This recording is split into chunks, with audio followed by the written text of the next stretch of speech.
Tikus adalah salah satu hama utama dalam budidaya tanaman padi. Hama ini sulit dikendalikan karena memiliki kemampuan untuk belajar dari tindakan-tindakan yang pernah dilakukannya. Kerusakan yang ditimbulkan hama tikus pada tanaman padi bisa mencapai 90%. Namun, rata-rata kehilangan gabah yang terjadi di setiap musim tanam adalah sekitar 15-20%. Tikus dikenal memiliki kemampuan perkembangbiakan yang sangat cepat. Satu siklus perkembangbiakan hanya membutuhkan waktu 2-3 bulan. Masa bunting betina juga sangat singkat, yaitu sekitar 21 hari. Dalam sekali siklus reproduksi, induk tikus dapat melahirkan 6-10 anak tikus. Anak-anak tikus disusui oleh induknya selama 21 hari dan setelah disapih, ia akan tumbuh menjadi tikus dewasa dalam waktu 5-6 minggu. Pengendalian tikus dapat dilakukan secara efektif dengan mengenali siklus hidup, habitat, dan kebiasaannya. Habitat tikus sendiri tidak terbatas, hanya saja pada tikus sawah mereka biasanya membuat rumah di dalam tanah di sekitar pematang. Tikus menyerang bagian akar dan batang tanaman padi dengan cara mengeratnya hingga habis. Sebagai binatang pengerat, keratan yang dilakukan tikus pada batang padi sebetulnya tidak hanya untuk memenuhi kebutuhan makanan.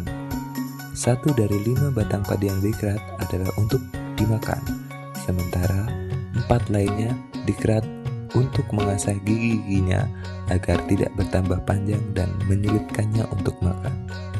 Secara kultur teknis, pengendalian tikus dapat dilakukan dengan pola tanam serempak. Dalam hamparan sempit, selisih waktu panen tidak boleh lebih dari 2 minggu. Selain itu, sanitasi habitat tikus dan mengecilkan ukuran pematang sawah hingga lebar maksimal 30 cm juga diperlukan agar ia tidak menjadi sarang bagi perkembangbiakan induk tikus. Selain tindakan-tindakan tersebut, tikus juga dapat dikendalikan secara terpadu melalui beberapa cara, yaitu 1. Keropyokan. Keropyokan dapat dilakukan dengan melibatkan semua petani yang ada dengan cara penggalian sarang, penjeratan, pemukulan, pengoboran malam, dan perburuan dengan anjing pada saat sebelum tikus mulai melakukan perkembangbiakan. 2. Fumigasi. Fumigasi atau pengemposan dilakukan dengan mengasapi celah sarang tikus menggunakan jerami yang dicampur belerang dioksida. Sebelum pengemposan, lubang tikus ditutup agar tikus tidak lari. 3. Trap barrier system. Trap barrier system adalah pengendalian dengan menggunakan perangkap tanaman padi.